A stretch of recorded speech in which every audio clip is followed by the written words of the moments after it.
Amen. Sige po, minsan pa malakas na palakpak para sa Panginoon. Amen. Sige po, bago po tayo muna'y manalangin. Lord, salamat po, Panginoon, sa araw na ito, sa pagkakataon, Lord God, na masamba ka namin. Lord, na hindi masayang ang aming pagpunta sa iyong iglesia dahil natagpuan namin ikaw at pinaramdam mo sa amin ang iyong presensya. Lord, samahan mo kami, Panginoon, as we study your word. Lord, as we preach your word, Panginoon, hayaan mo buksan mo ang aming puso, ang aming isipan. Lord, hindi lang namin ito marinig, kundi Lord, matanggap namin ang buong puso at maisagawa namin, Panginoon, at magbigay ng kaluwalhatian sa iyo. Salamat po sa pangalan ni Jesus. Amen. Hallelujah. Sige po, tayong lahat ay makakaupo na. Amen. Ayan, so alam niyo naman pong narinig niyo yung testimony ng aking mother. Amen. Talagang lagi lang natin palalahanan na health is very important. Mahalaga po yan sa ating mga nanay. Ayan, lagi po tayong magbantay sa ating mga kalusugan dahil hindi na tayo pabata, kundi tayo ay patanda na. Amen. Kaya kailangan doble ingat dahil gusto na Diyos maglilingkod pa tayo sa Panginoon. Amen po. So ngayon, amen. Salamat po sa ating mga pastors for the privilege to share the Word of God tonight. How many of you are excited? Amen. Lahat tayo ay excited. It's not about the person who are standing here, kundi yung sasabihin ng Diyos sa bawat isa sa atin sa gabing ito. Amen po ba? Amen. Our series is about steward is a heart work. Amen. Napafamiliarize na natin yan. Mas lalo nating nauunawaan, amen, on how to be a good steward. Sabi nga ng ating Pastor Bus, we are owners of nothing but steward of everything. Amen. So, God is not only about, good steward is not only about maintaining what you have, amen, kundi lalo mong pinapalago, lalo mong pinagbubuti kung ano yung pinagkatiwala sa iyo ng Diyos. Sabihin mo nga, pinagkatiwala sa iyo ng Diyos. Amen? So, ito po, sa book of Matthew chapter 25, verse 24 to 26. Ayan, basahin po natin in verse 24. The one who had received 1 talent also came forward saying, Master, I knew you to be a harsh and demanding man, reaping where you did not sow and gathering where you did not scatter seed. So I was afraid, and I went and hid your talent in the ground. See, you have what is your own.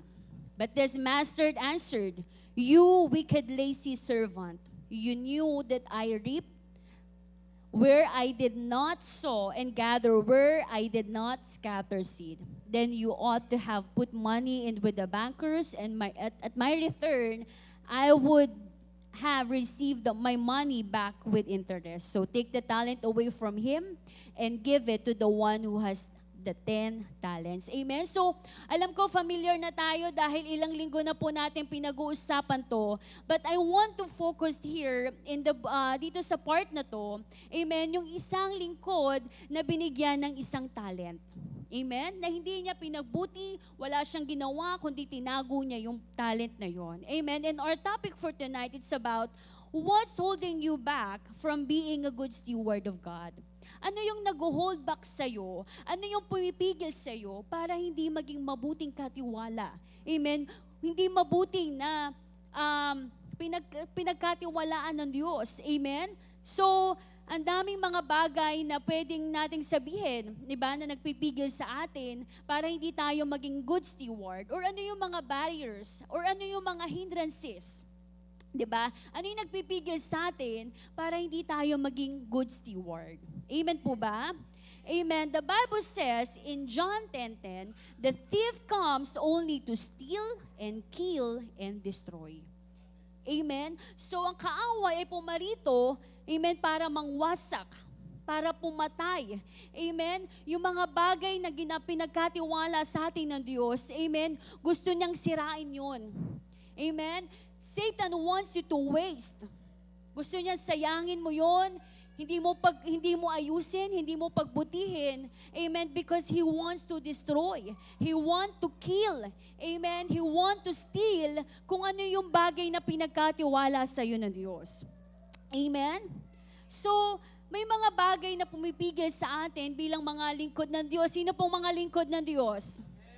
Amen? May mga bagay minsan na naghahadlang sa atin on how we will be a good steward of the Lord. Amen? Number one is our commitment to God. Amen? Ang ating commitment sa Diyos. Alam niyo po, nung time na tayo'y tinawag ng Diyos, amen, meron niyang kaakibat na responsibilidad. So yung paglilingkod natin sa Panginoon, bilang inaangkin natin sa sarili natin that we are a servant of God, so you must understand na meron ka ding responsibilities. Amen? Na meron mga bagay na pinapagawa sa atin ng Diyos, amen, na kailangan nating pagbutihin. Amen? Or minsan, may mga pagkakataon na nawawala na yung passion natin. Nawawala na sa atin yung una nating, 'di ba? Una nating pag-ibig sa bagay na pinagkatiwala sa atin ng Diyos. Amen? Halimbawa sa pagsasayaw natin. Amen? Sa pagpi-play ng instrument or pagkamay mo or simpleng bagay na ginagawa mo pero nawala na yung puso mo doon. Amen? Nawala na yung bagay na, Lord, una, excited ka lagi, gusto mo maayos, gusto mo maganda, gusto mo kapag ginawa mo, pinaghandaan mo talaga para sa Diyos. Pero ngayon, parang wala na. Amen? Or nabawasan. Or ginagawa natin siya, it's because of our responsibility. Kasi tayo ay may katungkulan sa iglesia.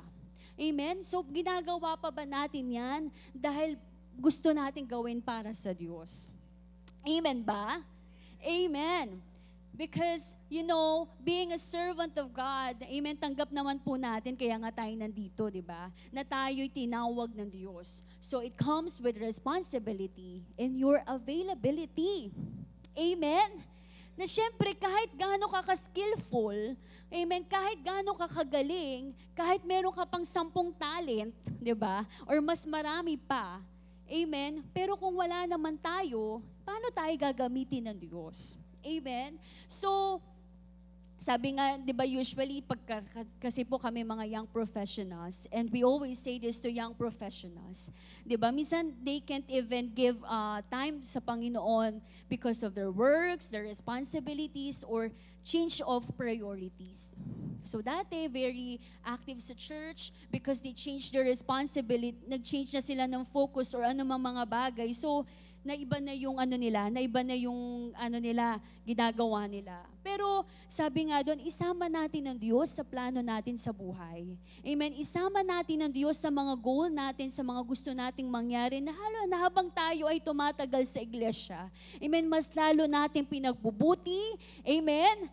Yung pinapagawa ng Diyos sa atin. Amen po ba? Amen. Next is lack of faith. Maybe we are limiting what God can do, amen, in our lives. Amen? Kung ano yung mga bagay na kaya mong gawin, di ba? Minsan, nakatingin ka sa sarili mo, Lord, mahina ako hindi ako nakapag-aral, ito lang yung meron ako, Panginoon, ito lang yung resources ko, wala akong pagkukunan, estudyante pa ako, Lord, ito lang ako. Nakalimutan natin na kung sino ang Diyos natin. Amen? Nakalimutan natin na sa Diyos nagmula ang lahat ng bagay. Amen? Nakalimutan natin na ang Diyos ang nagbibigay. Amen? Kaya sa buhay natin, increase natin lalo yung faith natin. Amen? Increase natin lalo yung faith natin sa paggamit ng Diyos sa buhay natin. Huwag mo tignan yung kakayanan mo lang. Tignan mo yung kayang gawin ng Diyos sa buhay mo. Amen? Sa kayang gawin ng Diyos sa buhay natin. Amen? So, pagpatuloy natin kung ano man yung ginagawa natin. Amen? Tumingin ka sa Diyos kapag wala ka na, kapag mahina ka, kapag hindi mo alam kung saan ka papunta. Bumalik ka dun sa source. Amen? Sino ba yung source natin sa paglilingkod? Kundi ang Diyos. Amen? Pag nakakalimutan natin kung saan tayo titingin, dahil ang daming nangyayari, ang daming mga bagay na hindi natin maintindihan, bumalik ka sa source mo. Bumalik ka sa Diyos na pinaglilingkuran mo. Amen ba? Amen. So, remember the sovereignty of God. The power of the Lord, the authority of the Lord over your lives. Kung ano yung kayang gawin ng Diyos sa buhay mo. Sabihin mo nga, yung kayang gawin ng Diyos sa buhay mo. Amen. Next is, you only have little. Amen. Meron ka lang kakaunti. Katulad nung kanina, binasa natin sa Bible, meron lang siyang isang talent. 'Di ba? So, minsan, Lord, ito lang kasi yung meron ako eh. Hindi kasi ako pinagkatiwalaan ng 2, ng 3, ng 4. Yung isa nga hindi natin mapagbuti. Paano pa tayo dadagdagan? Paano pa tayo bibigyan? Amen, hindi tayo naglilingkod sa tao. Minsan gusto mong magpakitang gilas, pero no. 'Di ba? Lahat tayo ay naglilingkod sa Diyos. At kung pagkakatiwalaan ka dahil alam ng Diyos ang kakayanan mo, alam ng Diyos yung pagtanggap mo, hindi ka binigyan ng ability ng Diyos, it's because kung ano yung ability ni God, kundi tinignan niya, ano yung kaya mong tanggapin. Ano kasi yung kaya mong gawin. Amen, sabi doon, you only have little. Ito po ito po yung sa 2 Kings chapter 4 verse 2 to 7. Elisha said to her, "What can I do for you? Tell me, what do you have in your house?" And she said, "Your woman servant has nothing in the house except a jar of oil." Then he said, "Go around and get some jars from all your neighbors. Get empty jars, many of them. Then go in and shut the door behind you and your sons. Pour the oil into all these jars and set aside each one that is full." So she went in and shut the door behind her and her sons. They took the jar and she poured. When the jars were full, she said to her son, "Bring me another jar." Amen. As pagpapatuloy pa nating pagbabasa dyan, ito yung si Elisha and yung jar of oil. Amen. Nung sinabi ni Elisha, what do you have? Ano bang meron ka ngayon? Maaring iniisip natin, wala naman kasi ako eh.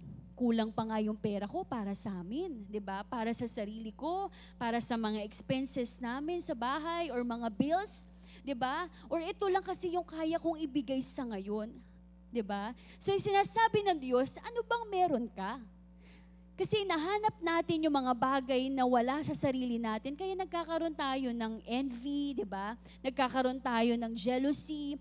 Look at yourself. And Lord, anong meron ako na pwede kong mapaglingkuran ka pa? Anong meron ako ngayon? Lord, ito na lang yung pera ko. Lord, binigyan mo ko ng kakayanan na ibigay ito. Ibibigay ko sa'yo.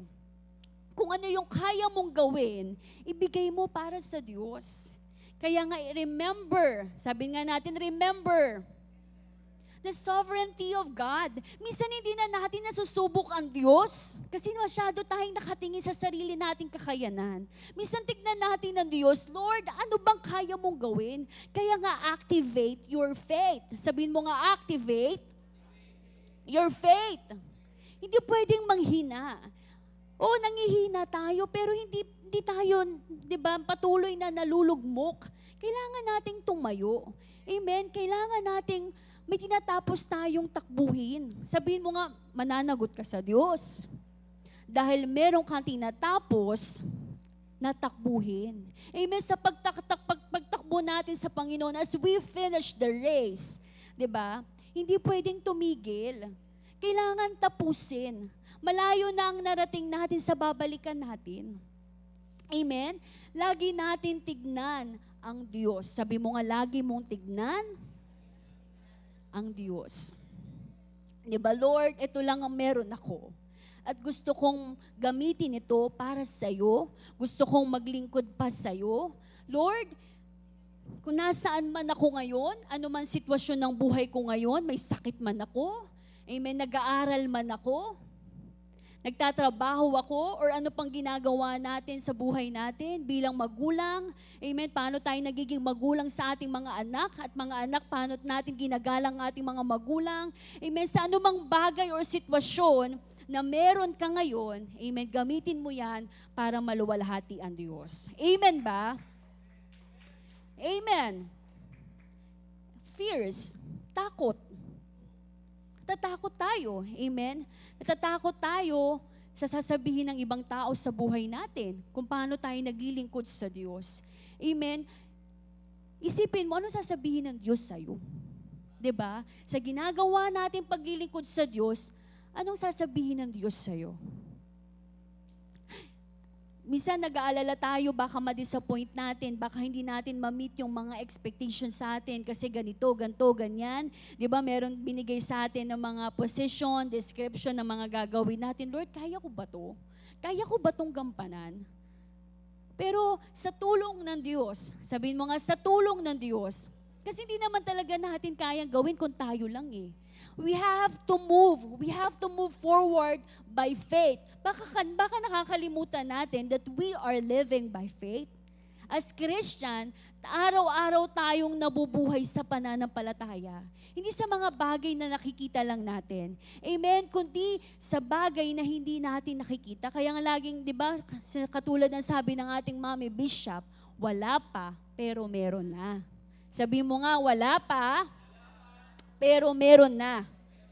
Amen? Kung ano man ang ating nakaraan, sabi ng Diyos, forget the former things and do not dwell on the past. I am doing a new thing, now it springs up. Minsan hindi natin kayang makita yung ginagawa ng Diyos dahil nakatingin ka pa rin sa nakaraan, nakatingin ka pa rin sa mga pagkakamaling nagawa mo, nakatingin ka pa rin sa sarili mo.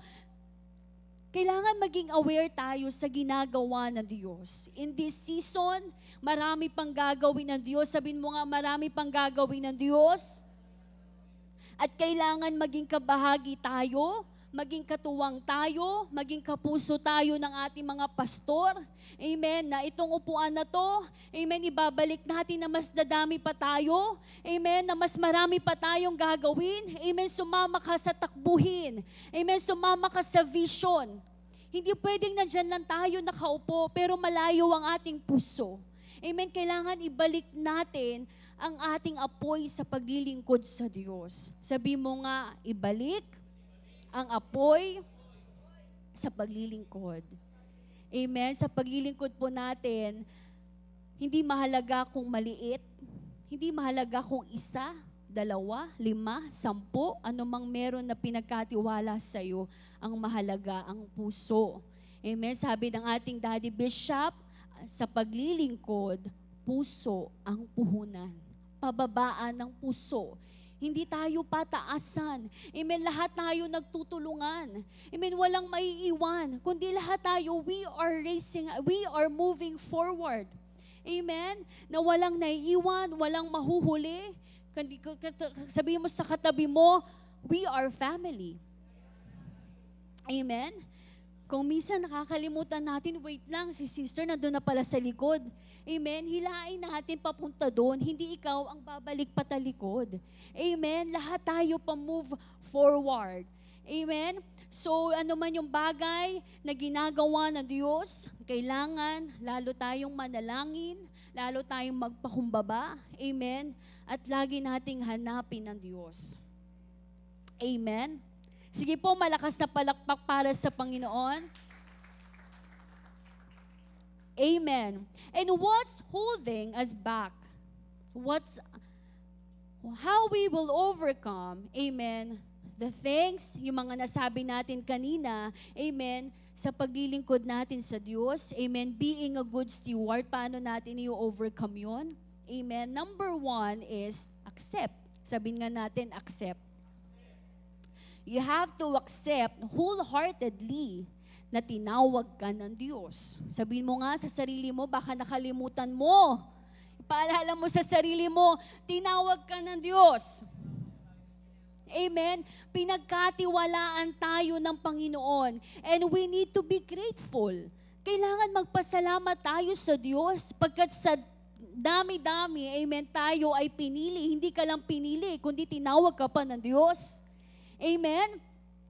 Minsan siguro sa mga privilege na meron tayo or mga responsibilities na meron tayo, di ba, minsan nakaka-overwhelmed. Di ba, ang daming mga bagay na kailangan gawin, ang daming ganito, ganto, ganyan. Amen? Pero, have we asked or natanong na ba natin sa sarili natin, Lord, am I worthy to be entrusted? Lord, karapat-dapat ba ako para pagkatiwalaan ng isa? Pagkatiwalaan ng dalawa? Amen? Pagkatiwalaan nung anong meron ako ngayon, na talent or anumang bagay na pinagkatiwala sa iyo ng Diyos? Lord, karapat-dapat ba ako para dito? Amen? Minsan binabalik natin lahat ng tanong sa Diyos, pero minsan tanungin rin natin yung puso natin. We need to check our hearts. Lord, hindi ako karapat-dapat dito. Pero tinawag mo ko, O Diyos. Tinawag mo ko para maglingkod sa iyo. Amen? At kailangan i-accept mo yon ng buong puso, buong isip at buong kaluluwa mo na tinawag ka ng Diyos. Amen? Na maglingkod sa Panginoon. Kaya yung mga bagay na ginagawa natin, maliit, malaki, may nakakakita, nasa stage man tayo, nasa likod, nasa labas. Amen? Wala kang pakialam kung may nakakakita o wala kasi ginagawa mo yan para sa Diyos. Tinanggap mo yan. Amen? Buong puso mong tinanggap yan sa Diyos, kaya gawin mo yan para sa Diyos. Amen? Lagi nating alalahanin na sa huli, amen, as we finish the race, haharap tayong lahat sa Diyos, individual. Diba? Isa-isa tayong haharap sa Diyos. Amen? At hindi tayo, at wag natin sana naisin na, Lord, sana naging good steward ako. Diba? Sana naging mabuti akong lingkod mo. Diba? Welcome thy good and faithful servant. Amen? Na yun yung inaasam natin na one day maririnig natin sa Diyos. Amen ba? Amen. At kung ano man yung tinanggap mo para sa Panginoon, huwag kang mag-alala kasi bibigyan ka ng lakas ng Diyos, bibigyan ka ng resources ng Diyos, bibigyan ka ng talino ng Diyos kung paano mo magagawa yung pinagagawa sa iyo ng Diyos. Amen. Palakpakan natin ng Panginoon.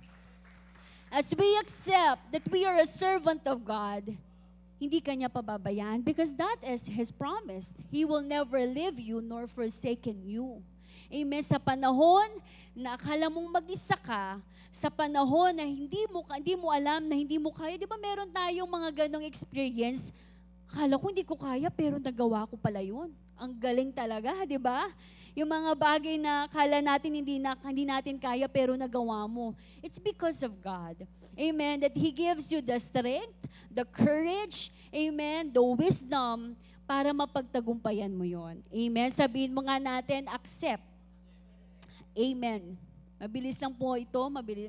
Matatapos na po ako. Number 2 is take action. Pagkatapos mong tanggapin na tinawag ka ng Diyos, kumilos ka naman. Sabihin mo nga, kumilos ka naman. Gumalaw-galaw ka naman. Ayan, galaw-galaw din. Amen? Sa mga bagay na pinagkatiwala sa atin ng Diyos, pagbutihin natin. Amen? Ano yung bagay na meron ka? Ngayon, i-check natin yung puso natin. Lord, ano ba yung kakayanan ko? Ano ba yung meron ako ngayon?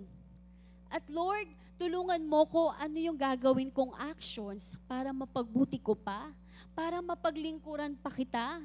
Amen? If you don't know what to do, pray about it and go to your pastors, go to our pastors. Amen? Kung ano yung mga bagay na pinapagawa sa iyo ng Diyos. Amen? Kung kailangan natin ng guidance, kailangan natin ng mga bagay na mas lalo pa nating maunawaan yung bagay na pagkatawag sa atin ng Diyos. Amen? Madirect tayo sa tama nating gagawin. Amen? Take action. Amen? Sabihin mo nga sa katabi mo, take action. Amen? Remember, hindi sa atin yan, kundi pinagkatiwala lang yan sa iyo ng Diyos. Amen po ba? Amen? Kaya dapat kilusan natin kung ano yung, di ba, sa tinawag tayo ng Diyos and it comes with responsibility. Meron talagang responsibility. Sabi mo, hindi pwedeng hindi. Kaya nga, di ba, ang criteria natin nung sa mga position natin is WTS. Di ba, yung win,